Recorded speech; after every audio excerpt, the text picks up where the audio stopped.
புரட்சிக்காரன் உறவுகளுக்கு வணக்கம். அண்ணன் சீமான் அவர்கள் பெரியாருடைய நினைவை போற்றுவோம்னு எப்படி சொல்லலாம்னு சில ஓநாய்கள் கடித்து குதற தொடங்கியிருக்காங்க. அந்த ஓநாய்கள்லாம் யாருன்னு பார்த்தா, ஒரு பக்கம் திராவிட திருவாளர்கள், இன்னொரு பக்கம் திராவிட ஊப்பிகள், இன்னொரு பக்கம் பெரியாரிய தோழர்கள், இப்படி பலரும் பலவிதமாக ஒன்று சேர்ந்து அண்ணன் சீமான் அவர்கள் எப்படி பெரியாருக்கு நினைவு நாளை போற்றுவோம்னு சொல்லலாம் அப்படின்னு கேள்வி எழுப்புகிறாங்க. எதற்காக இந்த கேள்வி வருது அப்படின்னா, அண்ணன் சீமான் பேசுவது தமிழ் தேசியம், திராவிடத்தை ஒழிப்போன்னு பேசுகிறாரு, பெரியார் தமிழுக்கும் தமிழர்களுக்கும் எதிரானவர்னு பேசுகிறாரு. இதையெல்லாம் சொல்லிட்டு என்ன அரசியல் ஆதாயத்திற்காக பெரியாருடைய புகைப்படத்தையும் பெரியாருடைய பேரையும் அண்ணன் சீமான் அவர்கள் பயன்படுத்துகிறாருன்னு சொல்லி திராவிட ஊப்பிகள் எல்லாரும் கேள்வி கேட்குறாங்க. அதில் ஒரு முக்கியமான திராவிட ஊப்பி யாருன்னா ராஜீவ்காந்தி. இந்த ராஜீவ்காந்திக்கு 3 வருஷத்துக்கு முன்னாடி முட்டு கொடுக்க முடியுமான்னு கேட்டிருந்தா, முட்டுனா என்னன்னு கேட்கக்கூடிய அளவுக்கு தான் ஆள் இருந்தாப்புல. இப்போ கேட்டால் முட்டை தவிர வேறு எதுவுமே எனக்கு தெரியாதுன்னு சொல்லக்கூடிய அளவுக்கு முட்டு கொடுக்குறவர். அப்பேற்பட்ட ராஜீவ்காந்தியை என்ன பண்ணியிருக்காருன்னா, அண்ணன் சீமான் அவர்களுக்கு அந்த பயம் இருக்கட்டும் சீமான் அப்படின்னு தன்னோட கருத்தை பதிவு செய்து, பெரியார் அவர்கள் தமிழர்களுடைய தமிழினத்தினோட அடையாளம் சொல்லி தன்னோட கருத்தை பதிவு செய்துட்டு ஆள் எஸ்கேப் ஆகியிருக்காப்புல. இப்போ அண்ணன் சீமான் அவர்கள் சொன்ன கருத்துக்கு திராவிட ஊப்பிகள் இந்த அளவுக்கு கடித்து குதறணுமா அப்படின்னு சொல்லி கேட்டால் தேவையில்லைன்னு தான் சொல்லணும். ஏன்னா அண்ணன் சீமானவருடைய அறிக்கையை அவங்க தெளிவாக படித்து பார்த்துருந்தாங்கன்னா, உண்மையிலேயே ஐயா பெரியார் அவர்களுடைய நினைவை போற்றி தான் அண்ணன் சீமான் சொல்லியிருக்காரா, இல்லை அதுலேயும் எதையும் ஒரு சூட்சமத்தை ஒழித்து வைத்து தான் அண்ணன் சீமான் சொல்லியிருக்காரான்னு பார்த்தா, ஆமாம், அண்ணன் சீமான் ஒரு விதத்தில் அந்த போற்றுதலை போற்றுவோம் சொல்லக்கூடிய இடத்துல கூட தன்னோட அரசியலோட நிலைப்பாட்டையும் அந்த கருத்தில் சொல்லியிருப்பார். அந்த கருத்து என்னென்னா, மானமும் அறிவும் மனிதருக்கு அழகென்று போதித்த பெருந்தகை பெரியாருடைய சமூக நீதி, பெண்ணிய உரிமை, சாதி ஒழிப்பு, மூட நம்பிக்கை, தீண்டாமை, இந்த தளங்களிலெல்லாம் ஐயா பெரியார் அவர்கள் சமரசம் இல்லாமல் போராடி இருக்காருன்னு சொல்லி தன்னோட கருத்தை அண்ணன் சீமான் அவர்கள் முன்வைத்து இருந்தாங்க. இதை பார்த்த திராவிட ஊப்பிகள், பார்த்தீங்களா அண்ணன் சீமான் தமிழ் தேசியம் பேசிட்டு கடைசியாக பெரியாரை தான் பேச வந்துட்டார், இங்கே பெரியார் இல்லாமல் தமிழ்நாட்டு அரசியல் கிடையாது, பெரியார் இல்லாமல் யாரும் இங்கே வெல்ல முடியாது, பெரியார் இல்லாமல் இங்கே யாருமே பொழப்பு நடத்த முடியாது அப்படின்னு சொல்லி வழக்கம் போல் பலவிதமாக உருட்டுவதற்கு திராவிட ஊப்பிகள் தயாராகிட்டாங்க. ஏன்னா கண்டென்ட்டே இல்லாமல் உருட்டக்கூடியவனுங்க இந்த திராவிட ஊப்பிகள், வாடகைவாய்கள். அப்போ கண்டென்ட் கொடுத்தோன்னா உருட்டாமல் இருப்பானுங்களா? உருட்டுவானுங்க தானே. அதை தான் நேற்று ஃபுல்லாக பண்ணியிருக்கானுங்க.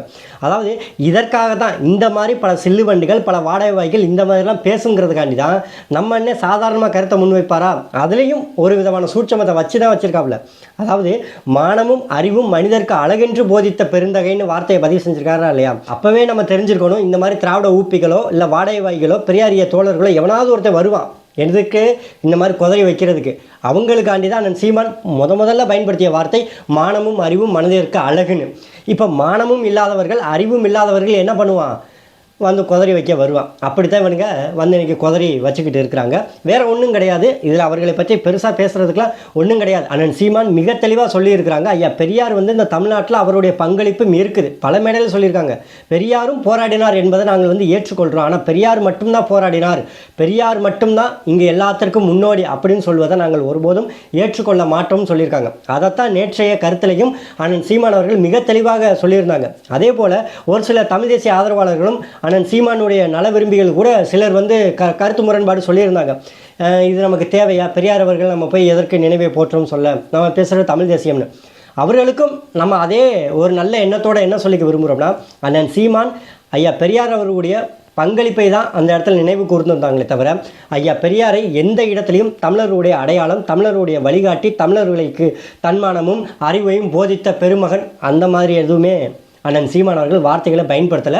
இதை தமிழ் தேசிய ஆதரவாளர்கள் அண்ணன் சீமான் மீது பற்று கொண்டவர்கள் கொஞ்சம் புரிஞ்சுக்கணும். ஏன்னா ஐயா பெரியாருடைய நினைவுக்கு கருத்து சொன்ன அண்ணன் சீமான் அதே தமிழினத்தில் பிறந்த வீர பேரரசி பாட்டி வேலுநாச்சியார் அவருடைய நினைவு தினத்திற்கும் தமிழினத்தின் மிகப்பெரிய அடையாளம் என்று தான் தன்னோட கருத்தை பதிவு செய்திருந்தாங்க. அப்போது இந்த வேறுபாடுகளே தெரியுது. அண்ணன் சீமான் அவர்கள் தமிழர்களுக்கான அடையாளம் யாருக்கிடம் கொடுக்குறாங்க, தமிழர்களுக்கான அடையாளம் யாரிடம் கொடுக்கவில்லை, அதே நேரம் எல்லாருடைய போராட்டத்தையும் அண்ணன் சீமான் அவர்கள் மதிக்கிறார். அதன் அடிப்படையில் தான் ஐயா பெரியார் அவர்களுக்கு அந்த நினைவை போற்றுவோம் சொல்லி அண்ணன் சீமான் அவருடைய கருத்து வந்தது. அதே போல் தமிழ் மண்ணில் பிறந்து அன்னை தமிழை தாய்மொழியாக கொண்ட எல்லா தலைவர்களையும் மன்னர்களையும் தமிழினத்தின் பேரடையாளமாக அண்ணன் சீமான் அவர்கள் ஒவ்வொரு முறையும் தன்னோட கருத்தை பதிவு செய்துட்டு தான் வராங்க. அதனால் ரெண்டத்துக்கும் இருக்கக்கூடிய வேறுபாடு தெரியாமல் யாரும் குழப்பிக்கொள்ள வேண்டாம். இன்னொரு உதாரணம் சொல்லப்போனால், இதே திராவிட தலைவர்கள் ஐயா பெரியார் அவர்களுடைய நினைவு நாளுக்கு அவருடைய கருத்தை வைக்கிறாங்க. எல்லாருமே அவர்கள் செய்யக்கூடிய ஒரு மடைமாற்றம் செய்யக்கூடிய அரசியல், தமிழர்களை ஏமாற்றக்கூடிய அரசியல், ஏன் ஐயா பெரியாரையே ஒரு இழிவுபடுத்தக்கூடிய ஒரு செயலாக தான் அவங்க வைக்கிறாங்க. ஏன்னா அவருடைய திராவிட கருத்துக்கள், திராவிட சித்தாந்தம், மூட நம்பிக்கை, பெண்ணிய உரிமை, சமூக நீதி இந்த வார்த்தைகளை பயன்படுத்துவதை விட அவரை வந்து எப்படி இவர்கள் மடைமாற்றம் செய்கிறாங்கன்னா, தமிழினத்தின் அடையாளம், தமிழருடைய வழிகாட்டி, தமிழர்களுக்கு தன்மானமும் இனமானமும் போதித்த பேராசான் ஐயா பெரியார் வந்து தான் தமிழர்களுக்கான சமூக நீதியவே கொடுத்தார் அப்படின்னு சொல்லி ஒரு பெரிய ஒரு கட்டமைப்பையும் பெரிய ஒரு பிம்பத்தையும் உருவாக்குறாங்க. ஒரு தனி மனித தோற்றத்தை மிகப்பெரிய அளவில் இந்த திராவிட திருவாளர்கள் உருவாக்கி வைக்கிறாங்க. அண்ணன் சீமான் ஐயா பெரியாருடைய போராட்டத்தையும் அவருடைய பங்களிப்பையும் மதிக்கிறார்.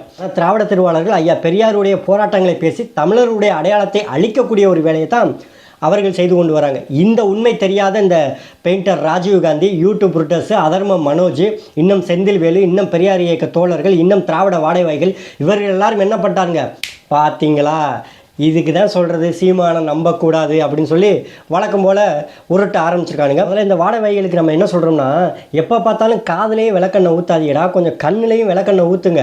ஏன்னா எப்போ எவன் என்ன சொல்லுவான், சீமான் என்ன சொல்லுவார், எப்போ நமக்கு கண்டென்ட் கிடைக்கும், எப்போ அதை வச்சு நம்ம காசு பார்க்கலாம், எப்போ நம்ம வயிற்றை நிரப்பலாம், இதிலேயே குறிக்கோளாக இருக்காதீங்க. கொஞ்சமாவது கண்ணில் விளக்கெண்ணெய் ஊற்றிக்கிட்டு என்ன எழுதியிருக்குங்கிறத பார்த்துட்டு வந்து அதுக்கப்புறம் சொல்லுங்கள். என்ன, ஏன்னா திராவிட தலைவர்கள் எல்லாரும் ஐயா பெரியாரை வந்து தமிழருடைய வழிகாட்டின்னு சொல்லும்போது தமிழ் தேசியம் பேசக்கூடிய தமிழினத்தின் ஒற்றை நம்பிக்கையாக இருக்கக்கூடிய அண்ணன் சீமான் அவர்கள் அந்த வார்த்தையை பயன்படுத்தாமல் அவருடைய போராட்டத்தை மட்டும் அண்ணன் சீமான் பதிவு செய்கிறாங்க. அப்படின்னா அண்ணன் சீமான் அவரை மதிக்கிறாரு, ஆனால் அவரை தமிழினத்தின் அடையாளமாக ஏற்பதற்கு மறுக்கிறார் அப்படிங்கிறத நீங்கள் முதல்ல புரிஞ்சு கொள்ளணும். அண்ணன் சீமானுடைய அரசியல் தெளிவாகத்தான் இருக்குது. ஏன்னா நாம் தமிழர் கட்சியோட கொள்கை என்னங்கிறத நாம் தமிழர் கட்சியில் பயணிக்கக்கூடியவர்களும் அண்ணன் சீமானுடைய நல விரும்பிகளும் நாம் தமிழர் கட்சிக்கு வெளியிலிருந்து ஆதரவு சொல்லக்கூடியவங்களும் நாம் தமிழர் கட்சியை எதிர்க்கக்கூடியவங்களுமே முதல்ல தெரிஞ்சுக்கணும். அதாவது தகப்பன் என்பவன் என்னை பெத்தவனாக இருக்கணும், தலைவன் என்பவன் என் ரத்தவனாக இருக்கணுங்கிறது நாம் தமிழர் கட்சியோட கொள்கை. அதன் அடிப்படையில் தான் இன்று வரை நாம் தமிழர் கட்சி மிக தீவிரமாக தெளிவாக செயல்பட்டு வருது. அந்த அடிப்படையில் பார்க்கும்பொழுது உலக தலைவர்களிலிருந்து இதே இந்திய ஒன்றியத்தில் இருக்கக்கூடிய பல மாநிலங்களில் யாரெல்லாம் தேசிய இன உரிமைக்காக போராடினார்களோ, ஒடுக்கப்பட்ட மக்கள், தாழ்த்தப்பட்ட மக்கள், சமூக நீதிக்காக யாரெல்லாம் போராடினார்களோ அவர்கள் எல்லாரையும் எங்களுடைய வழிகாட்டியாக ஏற்று நாங்கள் வழி நடந்து செல்வதற்கு எங்களுக்கு எந்த ஒரு மாறுபட்ட கருத்தும் கிடையாது. ஆனால் அவர்கள் எல்லோரையும் எங்கள் தமிழினத்தின் அடையாளமாக ஏற்றுக்கொள்வது சாத்தியப்படாத ஒன்று. அன்னை தமிழை தாய்மொழியாக கொண்டு எவன் ஒருவன் எமக்காக போராடுகிறார்களோ அவரை எங்கள் தமிழினத்தின் அடையாளமாக கொண்டாடுவதற்கு நாம் தமிழர் கட்சி தயாராக இருக்குது. அதனால தான் புரட்சியாளர் லெனினில் தொடங்கி, ஜோசப் ஸ்டாலினில் தொடங்கி, கார்ல் மார்க்ஸில் தொடங்கி, ஃபிடல் காஸ்ட்ரோவில் தொடங்கி, நெல்சன் மண்டேலாவில் தொடங்கி, மாசே துங்க தொடங்கி, ஹோசிமின்னை தொடங்கி இன்றைக்கி உலகம் போற்றக்கூடிய அனைத்து தலைவர்களையும் எங்களுடைய வழிகாட்டியாக எடுத்துக்கொண்டு இன்றைக்கி இந்த அரசியலில் புரட்சிகர அரசியலை இன்றைக்கி இந்த மக்கள் இடத்துல கொண்டு போயிட்டு இருக்கோம். அதே இந்திய ஒன்றியத்தை எடுத்துக்கிட்டாலும் அண்ணல் காந்தியடிகளில் தொடங்கி, புரட்சியாளர் அம்பேத்கர் தொடங்கி, பகத்சிங் வரைக்கும், நேதாஜி சுபாஷ் சந்திரபோஸ் வரைக்கும், ஐயா பெரியார் வரைக்கும், இன்னும் பலர் யாரெல்லாம் இந்த மக்களுக்காக போராடி இருக்காங்களோ அவர்கள் அனைவருமே எங்களோட வழிகாட்டியாக ஏற்றுக்கொள்ளலாம். முதல்ல நாம் தமிழர் கட்சி ஐயா பெரியார் அவர்களுக்கு மரியாதையும் கொடுக்குது, அவருடைய போராட்டத்தையும் மதிக்குது. அதை முதல்ல நீங்கள் காப்பாற்றிக்கணும்னா உங்கள் வேலை ஏதோ அதை போய் பாருங்கள். எங்கள் வேலையில் வந்து தலையிடுவதை நிறுத்துங்க. அதை விட்டுட்டு மறுபடியும் இந்த மாதிரி எச்சத்தனமான வேலைகள்லாம் செஞ்சுக்கிட்டு இருக்கிறேன். ஏன்னா பெரியாரை பற்றி பேசுவதற்கும் உண்மையிலே அவரை வந்து உங்களுடைய வழிகாட்டியாக ஏற்றுக்கொண்டால், பெரியாரை வந்து உங்களுடைய தலைவனாக ஏற்றுக்கொண்டால், அவருடைய கருத்துக்களையும் கொள்கைகளையும் இந்த மண்ணில் விதைக்கணும்னு நீங்கள் நினச்சிங்க அப்படின்னா இந்த அளவுக்கு ஒரு கேடுகட்ட ஆட்சியும் இந்த அளவுக்கு ஒரு கேடுகட்ட நிர்வாகத்தையும் திராவிட முன்னேற்ற கழக அரசால் யாராலையும் கொடுக்க முடியாது. இதை தட்டி கேட்காமல் இதை மௌனமாக இருந்து நீங்கள் பெரியார் இயக்க தோழர்கள்னு சும்மா புகைப்படத்தை வச்சதுனாலேயே நீங்கள் வந்து பெரியார் இயக்க தோழர்கள் ஆயிடுவீங்களா? ஒரு காலத்தில் அவர் இருக்கிற வரைக்கும் உண்மையாக போராடினீங்க. அவர் போனதுக்கப்புறம் அவரை வச்சு பொழைப்பு நடத்துறதுக்கு தான் இங்கே இருக்கக்கூடிய திராவிட திருவாளர்கள் எல்லாருமே இருக்கிறாங்களே ஒழிய உண்மையாகவே அவருடைய கருத்துக்களை பேசுவதற்கு இங்கே எந்த கட்சியும் தயாராக கிடையாது. நாம் தமிழர் கட்சி தொடங்கி 14 ஆண்டுகள் ஆயிடுச்சு. 14 ஆண்டுகளில் எல்லா பொதுக்கூட்ட மேடையிலையுமே ஐயா பெரியாருடைய கருத்துக்களை நாங்கள் பதிவு செய்கிறோம். ஆனால் திராவிட முன்னேற்ற கழகமும் தீக்காவும் அதே போன்ற தந்தை பெரியார் திராவிடர் கழகம், திராவிட இயக்க தமிழர் பேரவைன்னு சொல்லக்கூடியவர்கள் இவர்கள் பேசியதை விட நாம் தமிழர் கட்சி அதிகமாக ஐயா பெரியாருடைய கருத்துக்களை பேசியிருக்கிறோம். மூட நம்பிக்கை, பெண்ணிய உரிமை, சமூக நீதி, தீண்டாமை இது எல்லாத்துலேயும் நாங்கள் பதிவு செய்கிறோம். ஆனால் திமுக அந்த மாதிரி கூட சொல்ல மாட்டேங்குது, தீக்காவும் அந்த மாதிரி சொல்ல மாட்டேங்குது. முதல் செயல்படுத்தணும். நாங்களாவது அதிகாரம் மற்றவர்கள் நாங்கள் வந்து சொல்லலாம். ஆனால் அதிகாரம் இருக்கக்கூடிய நீங்கள் என்ன பண்ணணும், அதை வந்து செய்து காட்டணும், மக்கள் இடத்துல அதை வந்து கொண்டு போகணும். ஆனால் இது ரெண்டத்தையும் செய்யாமல் வெறும் அவரை வழிகாட்டியாக வைத்துக்கொண்டு புகைப்படத்தை மட்டும் வைத்துக்கொண்டு விளம்பர அரசியல் தான் திமுக இது வரைக்கும் செய்துக்கிட்டு வருது. அன்னைக்கு ஆட்டுக்கு தாடி எதற்கு, நாட்டுக்கு ஆளுநர் எதற்குன்னு அன்னைக்கு இருந்த காங்கிரஸ் அரசை எதிர்த்து திமுகவுடைய பொதுச் செயலாளராக இருந்த அறிஞர் அண்ணா அவர்கள் எதிர்த்து கேள்வி கேட்டாங்க. அதன் பிறகு திமுக வந்து காங்கிரஸோடு தொடர்ச்சியாக கூட்டணி வைத்து ஒரு முறையாவது இந்த கருத்தை காங்கிரஸை எதிர்த்து திமுக கேட்டிருக்கான்னு கேட்டால் கேட்டது கிடையாது. அறிஞர் அண்ணாவுடைய கருத்தை செயல்படுத்தி கொண்டு இருக்கக்கூடிய திமுக, அறிஞர் அண்ணாவுடைய ஆட்சி நடத்தக்கூடிய திமுக ஒரு நாளாவது இன்றைக்கி இருக்கக்கூடிய காங்கிரஸ் கட்சியை கூட்டணியில் வைத்துக்கொண்டு ஆட்டுக்கு தாடி நாட்டுக்கு ஆளுநர் எதற்குங்கிற கருத்தை உங்களால் பதிவு செய்ய முடியுமா? இல்லை நாளைக்கு நீங்கள் சொல்லக்கூடிய இந்தியா கூட்டணி வந்துருச்சு அப்படின்னா பெரியாருடைய வழியில் நின்று அண்ணாவுடைய வழியில் நின்று அவங்களுடைய கருத்தை உங்களால் சொல்ல முடியுமா? சொல்ல முடியாது. ஆனால் நாங்கள் சொல்கிறோமே, நாங்கள் சொல்லுவோம். ஏன் அப்படின்னா நாங்கள் கருத்தில் எதுலேயுமே சமரசம் இல்லாமல் போராடக்கூடியவங்க. உங்களை மாதிரி சந்தர்ப்பவாத அரசியல் செய்வது அந்த மாதிரிலாம் கிடையாது. நாம் தமிழர் கட்சி மிக தெளிவாக இருக்குது. ஐயா பெரியார் எதிலெல்லாம் சமரசம் இல்லாமல் போராடினாரோ அதற்கான மரியாதையை நாங்கள் கொடுப்போம். அதே நேரம் ஐயா பெரியார் எதிலெல்லாம் தமிழர்களுக்கும் தமிழுக்கும் முரண்பாடாக இருந்து தமிழர்களுக்கான உரிமைகளுக்கு எதிராக இருந்து தமிழினத்திற்கு எதிராக எந்த கருத்தையெல்லாம் முன்வைத்தாரோ அதற்கு எதிராகவும் எப்போதுமே இருப்போம். இதில் எந்த ஒரு மாற்று கருத்தும் கிடையாது, எந்த ஒரு குழப்பமும் கிடையாது. இதை திராவிட திருவாளர்கள் புரிஞ்சுக்கணும்.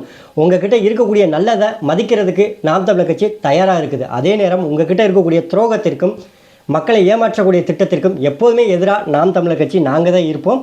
அது இனி தொடர்ந்து நடந்து கொண்டு தான் இருக்கும். அதனால் திராவிட ஊப்பிகளும் வாடகைவாய்களும் ஒரே ஒரு கோரிக்கை தான். ஒரு அரசனுக்கு ஒரு மகனாக பிறந்ததுனாலேயே அந்த மகன் அரசன் ஆகிட முடியாது. அந்த அரசனுக்கு என்னென்ன குணம்லாம் இருக்குதோ அந்த குணம் எல்லாம் அந்த மகனுக்கும் இருந்தால் மட்டும்தான் அவனும் அந்த அரியணையில் ஏறுவதற்கு தகுதியானவன். அந்த மாதிரி நீங்கள் பெரியாருடைய புகைப்படத்தை உங்களோட அரசாங்கம் பயன்படுத்துவதனாலேயோ இல்லை நீங்கள் ஒவ்வொரு முறையும் அவருடைய நினைவு நாள் வரும்பொழுதும் பிறந்தநாள் வரும்பொழுதும் அவரை வந்து விளம்பரப்படுத்துவது போல பயன்படுத்திட்டு ஆஹா நாங்கள் தான் பெரியாரை கொண்டாடுறோம், பெரியாருடைய ஆட்சி நடத்தும் சொல்கிறதுனாலையோ நீங்கள் பெரியாருடைய கருத்தை மதிக்கிறீங்க. பெரியாரை வந்து மதித்து அவருடைய கொள்கையில் செயல்படுத்துறீங்கன்னு அர்த்தம் கிடையாது. அவரை சொல்லப்போனால் திமுகவை விட வேறு எவரும் மிக கேவலமாக இழிவு செய்திட முடியாது.